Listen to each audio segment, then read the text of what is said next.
नमस्कार, मंडी live collar show में आपका स्वागत है। मैं हूं मृत्युंजय कुमार झा। अगले आधे घंटे के दौरान आप हमसे कमोडिटी मार्केट से जुड़ा हुआ कोई भी सवाल पूछ सकते हैं और जान सकते हैं कि आपके लिए कहां पर कमाई के मौके हैं। हमारा टोल फ्री नंबर है 1800-180-3545। साथ ही आप 01204258-237 पर भी अपना सवाल पूछ सकते हैं।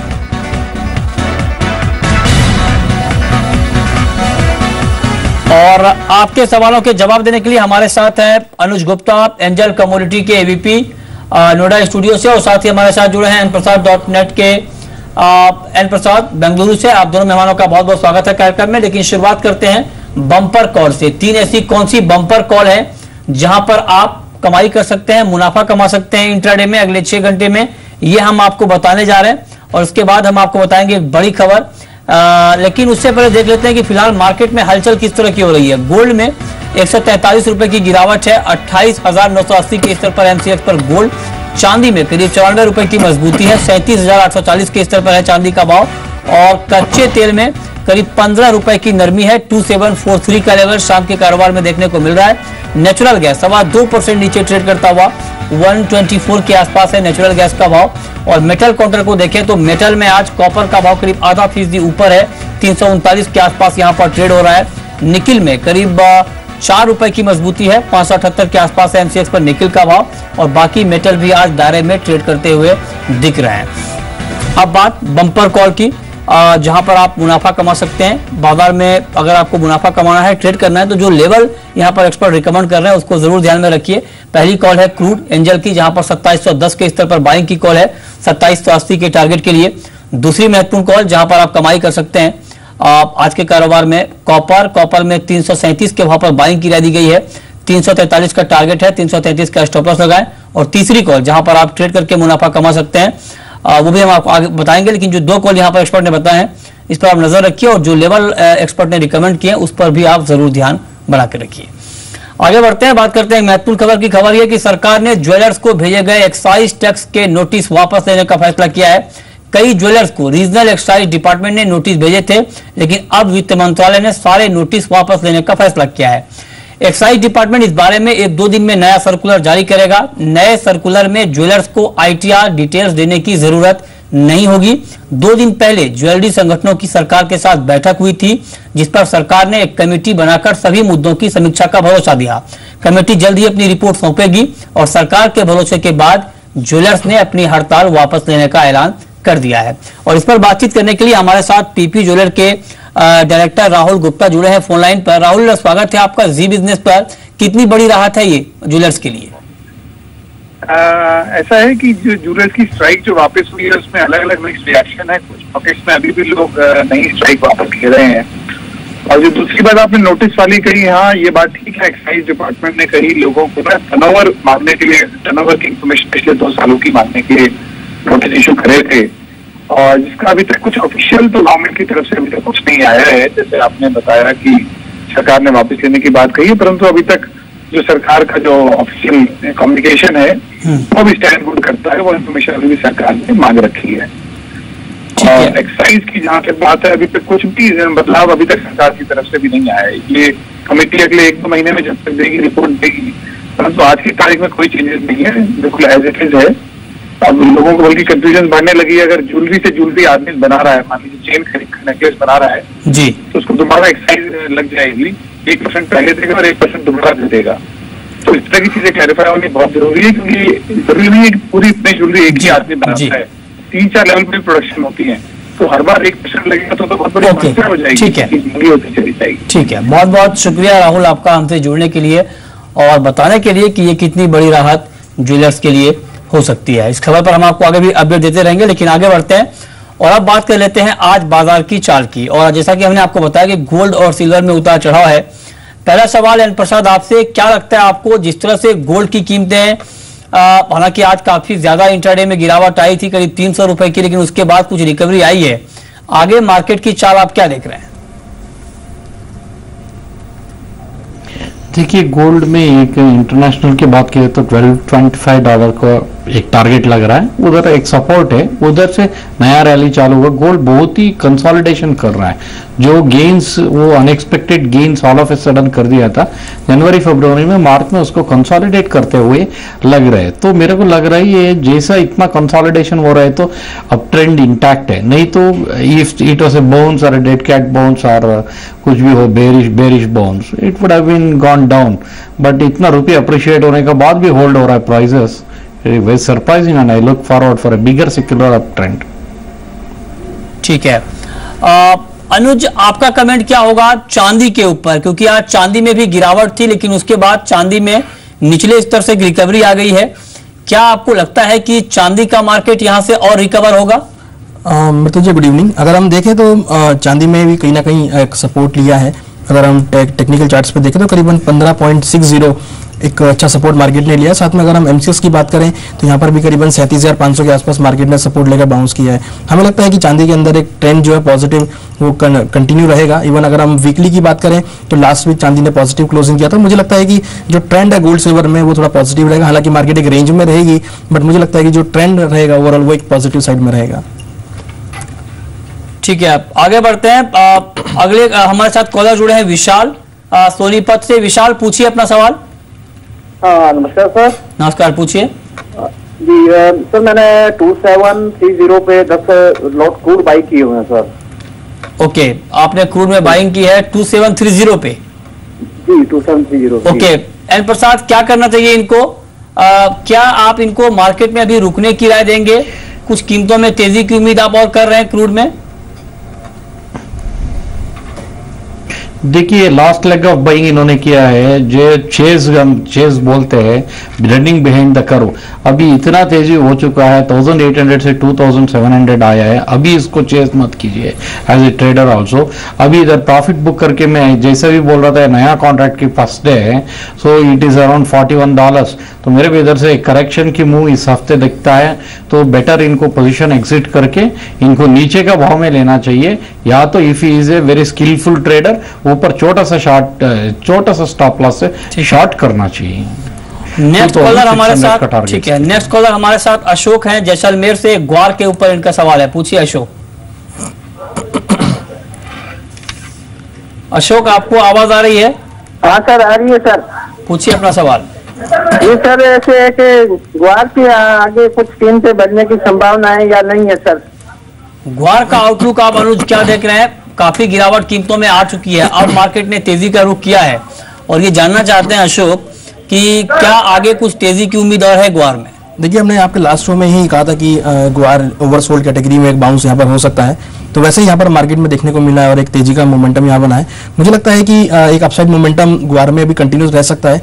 हालांकि मार्केट एक थोड़ा साइडवेज रहेगा, बट मुझे लगता है कि एक 3250 का टारगेट यहाँ पे नेक्स्ट वीक तक देखने को मिल सकता है, मींस इस वीक के एंड तक देखने को मिल सकता है। अगले कॉलर हमारे साथ सतपाल हैं हरियाणा से। मस्टर्ड के ऊपर इनका सवाल है, पूछिए सतपाल। हाँ नमस्कार सर। नमस्कार, पूछिए। हाँ, मेरा सवाल है कि मैं किसान हूँ जी। मेरे पास हाजिर में 100 क्विंटल सरसों है। ठीक है, तो मैं 31 अक्टूबर तक कर सकता हूँ, तो अब आगे मेरे क्या भाव देखने को मिल सकता है? 100 क्विंटल सरसों है आपके पास, आप किसान हैं, आप जानना चाहते हैं कि प्राइस क्या होगा। सबसे पहले आपको बताते हैं मस्टर्ड के ऊपर एक ताजा अनुमान आया है अभी central organisation for oil industry and trade का, जहां पर यह कहा गया है कि 58 लाख टन का जो उत्पादन है मस्टर्ड का इस सीजन में होगा, जो कि पिछले साल के मुकाबले करीब 20% ज्यादा है। यानी जो इस बात की अटकलें लगाई जा रही थी कि बेमौसम बारिश से क्रॉप को नुकसान हुआ है, तमाम एक्सपर्ट का यह कहना है कि बहुत ज्यादा नुकसान यहां पर नहीं हुआ है। ऐसे में उत्पादन के ऊपर कोई बड़ा फर्क नहीं पड़ेगा और करीब 58 लाख टन का उत्पादन हो सकता है, जो कि पिछले साल के मुकाबले करीब 20% ज्यादा है। अनुज, ऐसे में क्या आउटलुक है आपका मस्टर्ड के ऊपर? देखिए, मस्टर्ड में अगर देखें तो अगर जो आउटलुक है वो देखें तो यहाँ पे एक साइडवेज रहेगा। हालांकि नई अराइवल यहाँ पे क्रॉप जो है वो आ सकती है, बट अगर हम देखें तो कहीं ना कहीं लोअर लेवल पर जो एक बाइंग एक्टिविटी देखने को मिली है वो यहाँ पर देखने को मिली है। टेक्निकल चार्ट्स ओवरसोल्ड कैटेगरी में थे, जिसकी वजह से हमने एक बाइंग देखी है। साथ में एडिबल ऑयल्स में थोड़ा पॉजिटिव ट्रेंड देखने को मिला है। इंटरनेशनल क्वेरीज जो है वो भी थोड़ी पॉजिटिव है, जिसकी वजह से हमने डोमेस्टिक मार्केट में तेजी देखी है। बट मुझे लगता है कि जब अराइवल स्टार्ट होंगी, क्योंकि जो सामने फंडामेंटल है वो भी इतने वीक नहीं है कि प्राइस ज्यादा ऊपर जाएंगे, जब अराइवल स्टार्ट होंगे तो भाव नीचे आएंगे। मुझे लगता है कि एक लॉन्ग टर्म में भाव नीचे आ सकते हैं, मगर फिलहाल अगर हम 1 या 2 दिन के आउटलुक की बात करें तो हो सकता है कि इसमें 50 से 100 रुपए की तेजी और देखने को मिल सकती है। ओके, आगे बढ़ते हैं। इस बीच एक और बड़ी खबर आ रही है। खबर कमोडिटी मार्केट से जुड़ी हुई है और खबर यह है कि कमोडिटी ब्रोकिंग समेत 25 नए सेक्टर में एफडीआई छूट की तैयारी हो रही है। सूत्रों के हवाले से हमें जानकारी मिली है। वित्त मंत्रालय ने अंतिम प्रस्ताव तैयार कर लिया है, ये भी हमें जानकारी मिल पा रही है। कमोडिटी ब्रोकिंग कंपनियों में 100% एफडीआई की छूट दी जा सकती है। इस वक्त की एक बड़ी खबर आप देख रहे हैं। कमोडिटी ब्रोकिंग में 100% एफडीआई की मंजूरी का रास्ता साफ हुआ है। सूत्रों के हवाले से हमें जानकारी मिली है। जियोजित, बीएनपी पारिबा जैसी कंपनियों को यहां पर फायदा होने की संभावना है। एन प्रसाद, क्या कमेंट करना चाहेंगे आप? अगर यहां पर 100% एफडीआई की मंजूरी मिलती है कमोडिटी ब्रोकिंग हाउस में, तो कितना बड़ा बूस्टर होगा ये कमोडिटी मार्केट के लिए, खास करके फ्यूचर मार्केट के लिए? देखिए, इसको दौर से पढ़ना होगा जो भी खबर आया है। कमोडिटी ब्रोकिंग में 100% एफडीआई आने से इतना बड़ा बदलाव नहीं आएगा। ब्रोकिंग थोड़ा बहुत अभी भी छोटा सेबी में आने के बाद, एफएमसी से सेबी में मर्ज होने के बाद छोटा छोटा ब्रोकर्स या इंडिविजुअल प्रोप्राइटरी कंसर्न बहुत कम हो रहा है।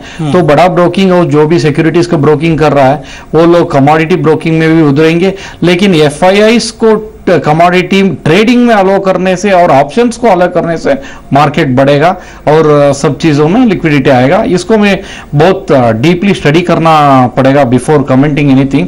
बट कमोडिटी ब्रोकिंग में भी एफडीआई से वेलकम हूं इससे। लेकिन प्रोप्राइटरी कंसर्न्स ज्यादा मेंबर्स, एमसीएक्स के मेंबर्स जो थे, एनसीडीएक्स की मेंबरशिप जो थे, इनिशियली जब कमोडिटी ब्रोकिंग को प्रमोट करना था, जो इंडिविजुअली बेसिस थे, उन लोग थोड़ा कम हो जाएंगे क्योंकि कॉम्पिटेटिव हो जाएगा बिजनेस। ठीक है, वक्त है ब्रेक का, लेकिन ब्रेक के बाद भी सवाल जवाब जारी है। आप सवाल पूछ सकते हैं, जान सकते हैं कि आपके लिए कहां पर मार्केट में कमाई के मौके हैं। हमारा टोल फ्री नंबर है 1800-180-3545। साथ ही आप 0120-4258-237 पर भी अपना सवाल पूछ सकते हैं। और ब्रेक से पहले नजर इवनिंग मार्केट की 3 हॉट।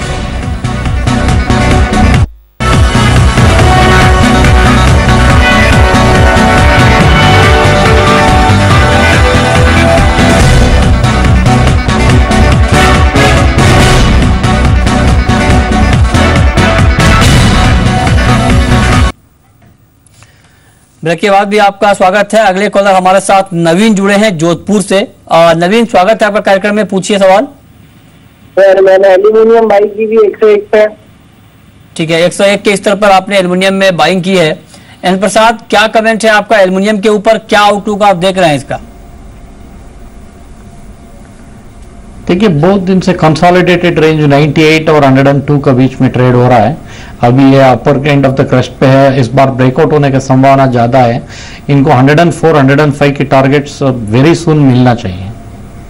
ठीक है, आगे बढ़ते हैं और अब बात कर लेते हैं नेचुरल गैस की। आज के लिए अनुज, नेचुरल गैस पर आपकी कॉल क्या है? देखिए, नेचुरल गैस अगर हम देखें तो वीकली बेसिस पर पॉजिटिव क्लोजिंग कर रहा है पिछले 2 हफ्ते से लगातार।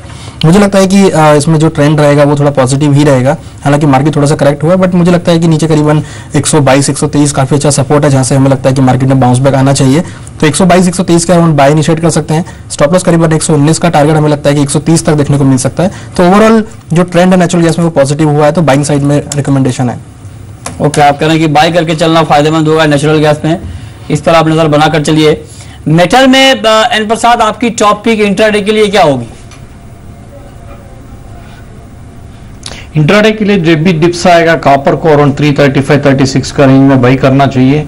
और कॉपर फिर से लास्ट वीक जो 343 का टॉप था, बोले उसका नीचे 340, 41 तक तो जाने की चेष्टा करेगा। ओके, अगले कॉलर हमारे साथ सुमेर हैं, पूछिए अपना सवाल। जी नमस्कार। सबसे पहले तो मैं अपने जी बिजनेस वाले चैनल को सभी को हार्दिक बधाई देता हूँ। तो मेरा सवाल ये है कि जीरे में हाजिर बाजार ऊर्जा में क्या चल रहा है और फंडामेंटल क्या है, और लॉन्ग टर्म में जीरे का भाव कहाँ तक जा सकता है, और उत्पादन में क्या कुछ गिरावट आई है? ठीक है, लॉन्ग टर्म का आउटलुक आप जीरे का जानना चाहते हैं। आज जोरदार तेजी आई है इस काउंटर में, 440 रुपए बढ़कर बाजार 15,515 के स्तर पर बंद हुआ है। क्या आउटलुक आप देख रहे हैं अनुज जीरे का? देखिए, जीरे के अंदर अगर देखें तो भाव काफी दिनों से अगर हम देखें तो लोअर लेवल पे ट्रेड कर रहे थे।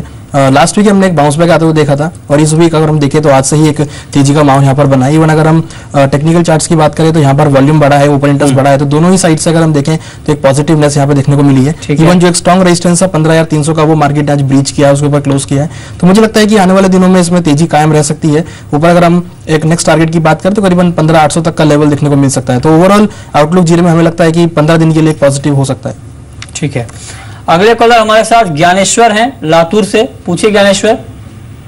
हेलो सर, सोयाबीन और चने में शॉर्ट टर्म में क्या करना चाहिए अभी? चलिए, सोयाबीन और चने में शॉर्ट टर्म में क्या करना चाहिए? आज जोरदार तेजी आई है, सोयाबीन में करीब 4% की मजबूती। क्या आउटलुक है आपका सोयाबीन और चने के ऊपर अनुज? देखिए, सोयाबीन की अगर पहले बात करें तो सोयाबीन भी अगर हम देखें तो काफी दिनों से कंसोलिडेशन फेज में चल रहा था और आज इसमें काफी अच्छा ब्रेकआउट देखने को मिला और करीबन 4% के आसपास मार्केट मूव किया है। मुझे लगता है कि ये जो एक ब्रेकआउट हुआ है वॉल्यूम्स के साथ, ये कुछ और एक्सटेंड हो सकता है।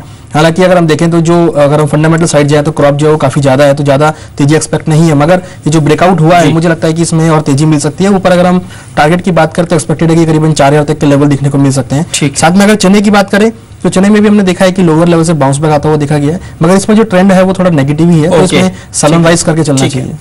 अगले कॉलर विजय है दिल्ली से। विजय पूछिए।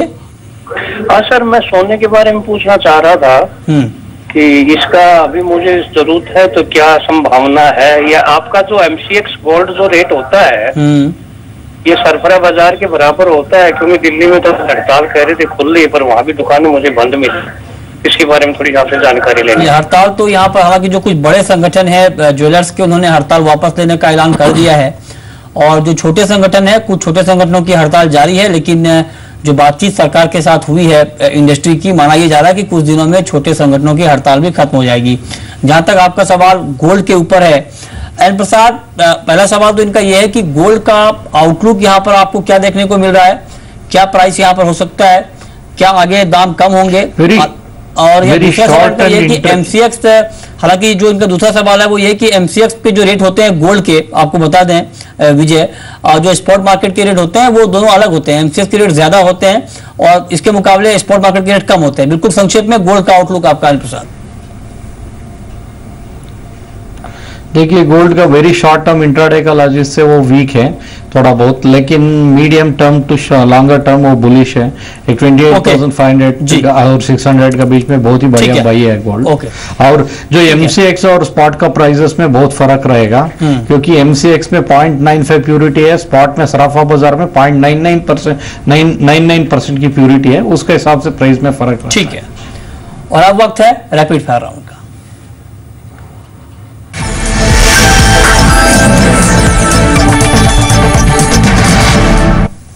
अनुज, आपकी पहली कॉल। देखिए, हमारी पहली कॉल सिल्वर में है, जहां हमें लगता है कि बाय साइड में ट्रेड किया जा सकता है। ऊपर टारगेट अगर हम देखें तो करीबन 38,300 38,500 तक देखने को मिल सकता है।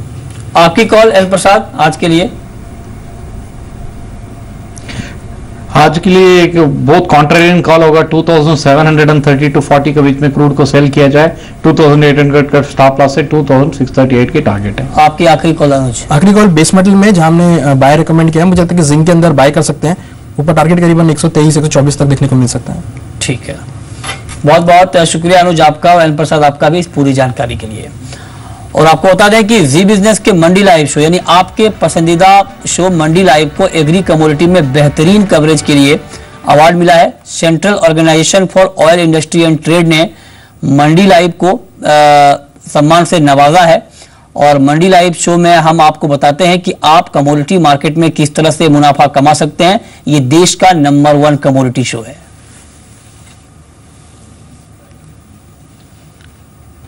तो फिलहाल इस कार्यक्रम में इतना ही। वक्त तक ब्रेक का, ब्रेक के बाद भी खबरें लगातार जारी।